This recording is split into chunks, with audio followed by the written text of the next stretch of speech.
Assalamualaikum warahmatullahi wabarakatuh. Allahu Akbar, Allahu Akbar, Allahu Akbar, Allahu Akbar, Allahu Akbar, Allahu Akbar, Allahu Akbar, Allahu Akbar, Allahu Akbar, Allahu Akbar kabira. Walhamdulillahi katsira wa subhanallahi bukratan wa asila. La ilaha illallah wahdah sadaqa wa'dah wa nasara 'abdah wa 'azza jundah wa hazama al-ahzaba wahdah. La ilaha illallah wallahu akbar. Allahu akbar walillahil hamd.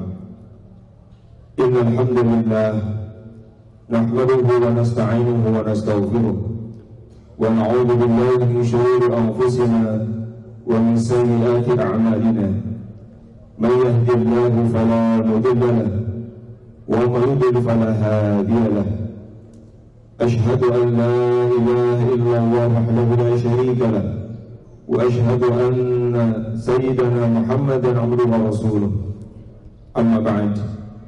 Fa ya ikhwatal hadirin, usikum wa nafsi bi taqwallah. Fattaqullah wa'malu salihat wantahu 'anis sayyi'at wa la tamutunna illa wa antum muslimun. Wa qala Allah ta'ala bil Qur'anil Karim, a'udzu billahi minasy syaithanir rajim. Wal budna ja'alnaha lakum min sya'airillah lakum fiha khair fadhkuru ismallahi 'alaiha shawaf fa idza wajabat junubuha fakulu minha وَأَطْعِمُوا الْقَانِعَ وَالْمُؤْتَرَ كَذَلِكَ سَخَّرْنَاهَا لَكُمْ لَعَلَّكُمْ تَشْكُرُونَ لَن يَنَالَ اللَّهَ لُحُومُهَا وَلَا دِمَاؤُهَا وَلَكِنْ يَنَالُهُ التَّقْوَى مِنكُمْ كَذَلِكَ سَخَّرَهَا لَكُمْ لِتُكَبِّرُوا اللَّهَ عَلَى مَا هَدَاكُمْ وَبَشِّرِ الْمُحْسِنِينَ. Allahu Akbar walillahil hamd. Hadirin jamaah salat Id sekalian, bersyukur kepada Allah Subhanahu wa taala, pagi hari ini Allah mengumpulkan kita di tempat ini. Mudah-mudahan kelak di akhirat Allah mengumpulkan kita dengan sebab perkumpulan ini di surganya Allah Subhanahu wa taala. Hadirin, hari ini disebut dengan Al-Aidul Akbar, hari raya terbesar umat Islam. Pada hari ini terkumpul dua simbol terbesar agama kita, yaitu yang pertama ibadah haji dan yang kedua adalah ibadah kurban. Dua ibadah yang seluruh kaum muslimin sepakat untuk melaksanakannya pada waktu yang sama. Wukuf di Arafah dilakukan seluruh jamaah haji tanpa berbeda pada tanggal 9 Dzulhijjah. Idul Adha dilakukan seluruh kaum muslimin tanpa berbeda pada tanggal 10 Dzulhijjah.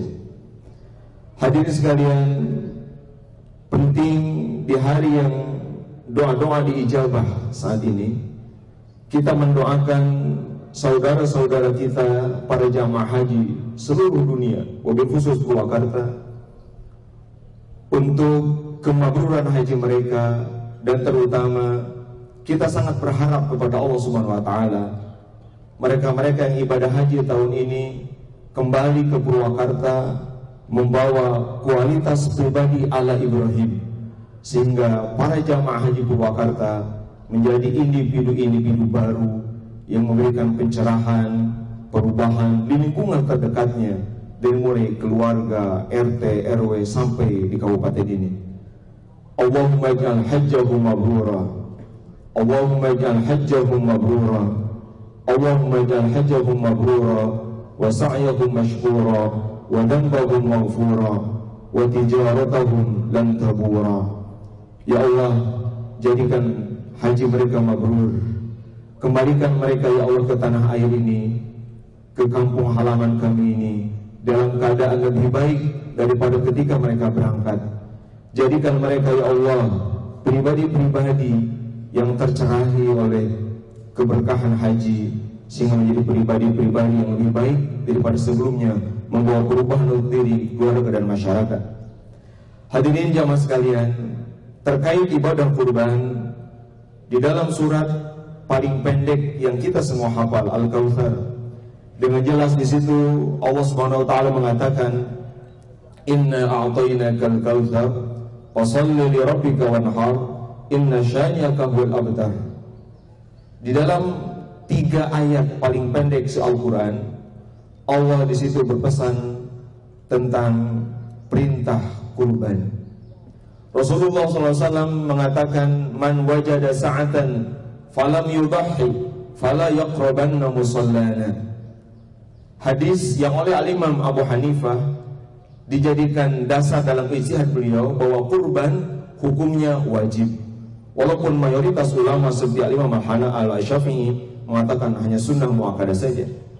Di dalam hadis tadi Rasul mengatakan, barang siapa yang memiliki keleluasaan rezeki lalu dia tidak berkurban, maka dia jangan dekat-dekat dengan tempat sholat kami.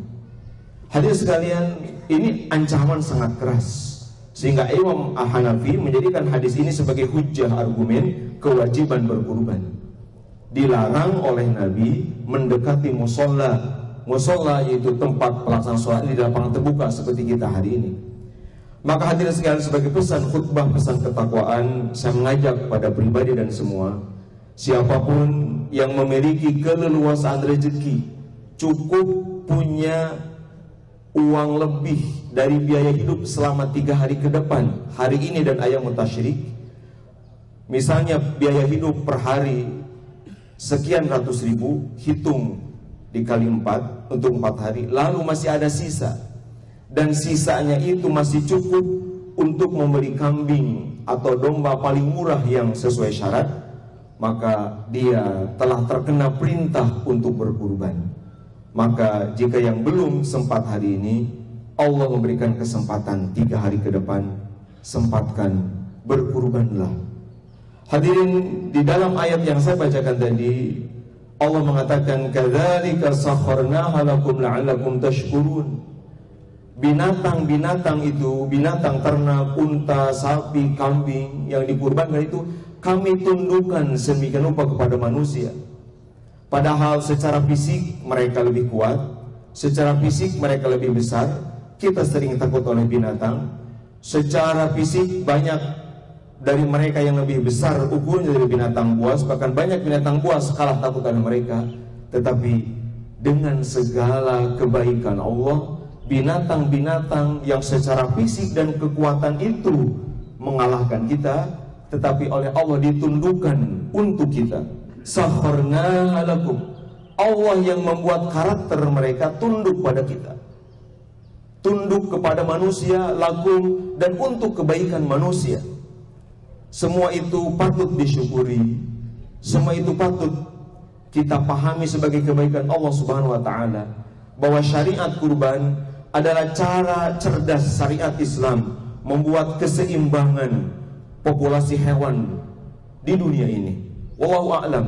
Seandainya tidak ada syariat kurban di dunia ini, boleh jadi laju pertumbuhan populasi sapi, unta, kambing, domba mungkin tidak akan stabil.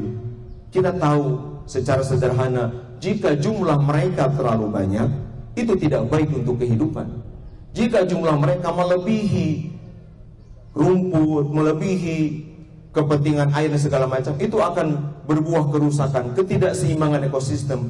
Allah dengan segala kebaikannya yang maha tahu, maka mensyariatkan kurban kepada kita. Secara ekologi, secara ekonomi, ibadah kurban ini diyakini akan memberikan kebaikan yang besar bagi kehidupan manusia. Maka siapapun yang memahami ini, di samping dia mengingat kebaikan-kebaikan Allah untuk pribadi kita, bagaimana 2 tahun ini kita ditempa pandemi, tetapi Purwakarta secara umum relatif baik.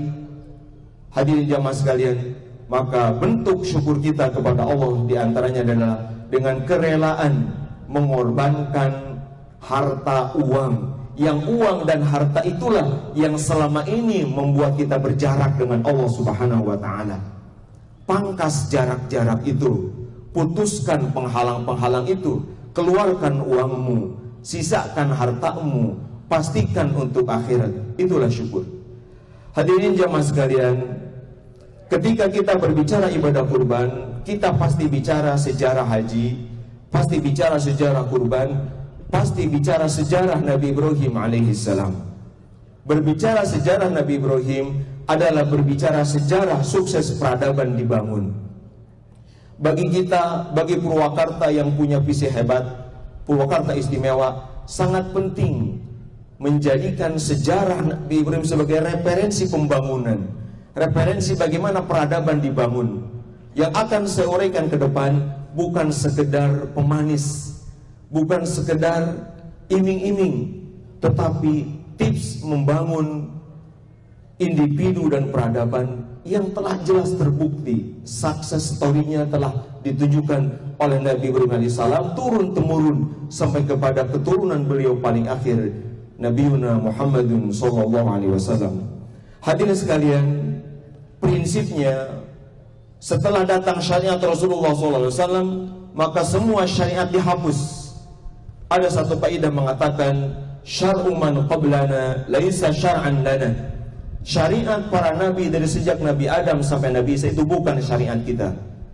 Illa ma dallat dalil ala isbatih. Kecuali ada dalil yang menunjukkan itu ditetapkan. Di antara syariat yang masih ditetapkan oleh Rasulullah, oleh Allah lewat wahyunya atau Rasul lewat hadis-hadisnya, adalah syariat haji dan kurban. Syariat Nabi Ibrahim. Jadi kalau kita di Idul Adha ini banyak menyebut tentang Nabi Ibrahim, bahkan bisa dipastikan hampir mungkin setiap khatib di mimbar-mimbar itu ada membahas tentang sejarah Nabi Ibrahim.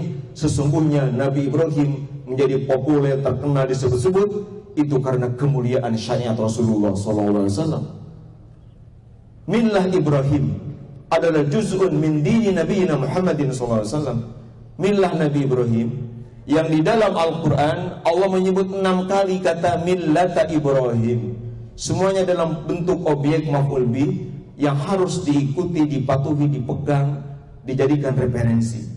Di antaranya di dalam surat An-Nahl 123 Allah mengatakan, "Tsumma auhayna ilaika anittabi' millata Ibrahim hanifa wa ma kana minal musyrikin." Lalu kami wahyukan kepadamu wahai Muhammad sallallahu alaihi wasallam, ikutilah millah Ibrahim dengan condong cinta pada kebenaran, kebaikan. Dan Ibrahim sama sekali bukan orang yang menyekutukan Allah. Hadirin jamaah sekalian, inilah millah Ibrahim yang merupakan bagian kecil dari din, agama kita, agama Nabi Muhammad SAW. Hadirin sekalian, kenapa Nabi Ibrahim banyak dirujuk? Karena kondisi masyarakat pada zaman Nabi Ibrahim alaihissalam mencapai puncak kegelapan, mencapai puncak kebodohan, puncak kehancuran, puncak kesesatan dibandingkan dengan Nabi setelah atau sebelumnya. Maka ketika kita bersolawat, kita menyebut nama Nabi Ibrahim, karena dengan menyebut nama Nabi Ibrahim, nabi-nabi sebelumnya tercantum di situ, nabi-nabi setelahnya, karena semuanya adalah keturunan beliau juga tersebut di situ. Hadirin sekalian, jika kita melihat sejarah Nabi Ibrahim menghadapi tantangan yang bisa merusak kehidupan masyarakat dunia akhirat. Kita walaupun pandemi insya Allah usai, ke depan kita bukan berarti tanpa tantangan. Ke depan akan selalu ada tantangan. Dan itulah memang dunia, tempat tantangan, tempat kekeruhan, pasti akan terjadi. Maka kita tidak boleh lengah, maka kita harus selalu siaga. Dan pesan Idul Adha sesungguhnya adalah pesan kesiapan menghadapi kesulitan hidup. Nabi Ibrahim menghadapi Namruz. Namruz adalah sumber kerusakan hidup masyarakat dunia dan akhirat. Tidak hanya dunia tapi akhirat. Karena kalau menentang Namruz, kematian. Berarti itu adalah musibah dunia. Kalau mengikuti Namruz adalah kesesatan, berarti musibah akhirat. Hadirin sekalian, pada kesempatan khutbah ini, maka secara singkat mari kita pelajari apa sebetulnya yang dilakukan Nabi Ibrahim. Itu adalah bagian kecil dari kebesaran Nabi Muhammad SAW di dalam membangun peradaban. Al-Imam Ibnu Athaillah terkait Nabi Ibrahim, beliau berpesan, kun Ibrahimiyan, jadilah engkau pribadi ala Ibrahim. Seperti apa pribadi ala Ibrahim yang nanti menjadi keluarga ala Ibrahim, menjadi masyarakat ala Ibrahim, nanti menjadi kabupaten ala Ibrahim yang diyakini akan sukses. Hadirin sekalian, Al-Imam Ibnu Athaillah mengatakan karakteristik Ibrahim atau millah Ibrahim itu yang pertama, pilar pertama adalah rif'atul himmati 'anil khalqi, yaitu memiliki semangat, cita-cita, kesadaran hati yang sangat tinggi menuju Allah Subhanahu wa taala dan jauh dari makhluk. Semangatnya, hatinya hanya bersandar pada Allah saja, tidak menyandarkan hati dan pikiran kepada makhluk, tetapi berjiwa besar dan mulia dengan hanya bersandar kepada Allah Subhanahu wa taala. Inilah prinsip pertama millah Ibrahim, yaitu hatinya selalu bersandar kepada Allah, hatinya hanya meyakini kebesaran Allah, hatinya hanya meyakini keagungan Allah, hatinya hanya meyakini bahwa semua diatur Allah, hatinya hanya meyakini bahwa semua hanya terjadi jika Allah menghendaki, dan hatinya meyakini bahwa kalau Allah tidak menghendaki, sehebat apapun upaya tidak akan terjadi. Ini rif'atul himma 'anil khalqi, digambarkan oleh dialog Ibrahim dengan Jibril ketika Ibrahim dibakar oleh Namruz. Di tengah-tengah api datang Jibril. Kata Jibril, alaka hajah, wahai Ibrahim, ada perlu dibantu. Apa yang perlu aku bantu? Kata Ibrahim, aku tidak perlu bantuanmu. Kalau Allah iya. Lalu kata Jibril, kalau begitu silakan engkau minta kepada Allah. Apa kata Nabi Ibrahim? Hasbi min su'ali ilmuhum bihali. Bahkan Nabi Ibrahim dalam keadaan yang sangat darurat, yang sangat bahaya, sangat mengancam kehidupannya, mengatakan, cukuplah Allah tahu keadaanku, aku tidak akan meminta kepadanya. Kesadaran Nabi Ibrahim bahwa Allah tahu keadaannya, Allah tidak alpa tentang dirinya, Allah tahu persis apa yang sedang dihadapinya, itu membuat beliau merasa cukup untuk tidak meminta kepada Allah. Karena yang sedang terjadi di dalam hatinya melebihi permintaan, yaitu penyandaran hati, bersandar hati, nalegengkeun hati ka Gusti Allah Subhanahu wa taala. Itu melebihi jutaan doa. Berbeda dengan kita, banyak berdoa tapi hatena teu nalegeng ka Allah. Banyak berucap tapi hatinya masih membesarkan selain Allah. Hadirin sekalian, ini yang kemudian di dalam ayat kurban pun Allah mengatakan, kadzalika sakhkharaha lakum litukabbirullaha 'ala ma hadakum. Di dalam Al-Qur'an ada dua ayat yang berujung litukabbirullaha 'ala ma hadakum. Satu tentang puasa, ujungnya sama litukabbirullaha 'ala ma hadakum. Dua tentang haji dan kurban, ujungnya sama litukabbirullaha 'ala ma hadakum. Orang yang bisa haji patut dipuji sesungguhnya. Rela mengorbankan harta puluhan juta, rela meninggalkan keluarga, kesenangan, kecintaan ribuan kilometer. Orang yang kurban sebetulnya pantas dipuji, rela mengeluarkan uang yang hasil dia bekerja, hasil keringatnya, yang kemudian secara fikih dia hanya boleh menikmati sebagian kecil, bahkan afdolnya tetap makan tapi hanya sebagian kecil. Adapun selebihnya sapi yang puluhan juta itu dimakan oleh orang lain. Patut dipuji orang seperti itu. Tetapi di sini Allah memberikan logika kita. Kata Allah, semua itu bukan supaya kalian merasa besar, bukan supaya kalian merasa gede, bukan merasa aing, pang mampuna, pang bisana, tetapi litukabbirullah, agar kalian mengagungkan Allah. Bahwa semua yang kalian lakukan itu haji, kurban, uang yang kalian punya, jabatan yang kalian punya, pekerjaan yang kalian miliki, peluang apapun yang membuat kalian punya uang, itu adalah min hidayatillah, kesadarannya dari Allah, hatinya dari Allah, kemauannya dari Allah, kesempatannya dari Allah, perintahnya perintah Allah, syariatnya syariat Allah. Apa yang besar bagi kita di semua aspek itu? Tidak ada. Maka takbir bergema sejak subuh Arafah kemarin. Allahu Akbar, Allahu Akbar, Allahu Akbar walillahil hamd. Kecilkan diri kita, kerdilkan diri kita. Kita tidak ada apa-apanya. Kita ini dharma wawayangan baik, raga taya pangawasa. Seperti itu sesungguhnya millah Ibrahim, yang kalau ini dimiliki hadirin sekalian, kalau dimiliki oleh semua individu Purwakarta, aparatnya semua komponennya memiliki rif'atul himmah anil khalq, maka disitu akan terbentuk ketahanan individu, akan terbentuk percaya diri yang luar biasa, akan terbentuk kemerdekaan, akan terbentuk ketangguhan. Kata para ulama, al-hurru 'abdun ma qani'a wal 'abdu hurrun ma qana'a. Bahkan seorang hamba sahaya sekalipun, ketika dia merasa cukup dengan Allah, dia merdeka. Tetapi seorang yang merdeka sekalipun, kalau dia selalu tergantung pada makhluk, justru ketika itu dia hamba orang lain, hamba dunia. Ini yang pertama sekalian, rif'atul himmati anil khalqi. Yang kedua, millah Ibrahim, kata Imam Ibn Athilah As-Sakandari, adalah mu'adatu kulli ma syaghala 'anillah. Menjauhi, memusuhi apapun yang menjauhkan kita dari Allah. Apapun yang menjauhkan kita dari Allah, itulah ad-dunya. Itulah dunia. Definisi dunia adalah kullu ma syaghala 'anillah. Apapun yang membuat kita nggak nyambung kepada Allah, itu dunia. Khutbah ini kalau tidak membuat saya nyambung pada Allah, itu dunia, bukan akhirat. Sholat kita tadi kalau nggak nyambung pada Allah, itu dunia. Maka apalagi perkara-perkara yang secara konten atau isinya udah dunia.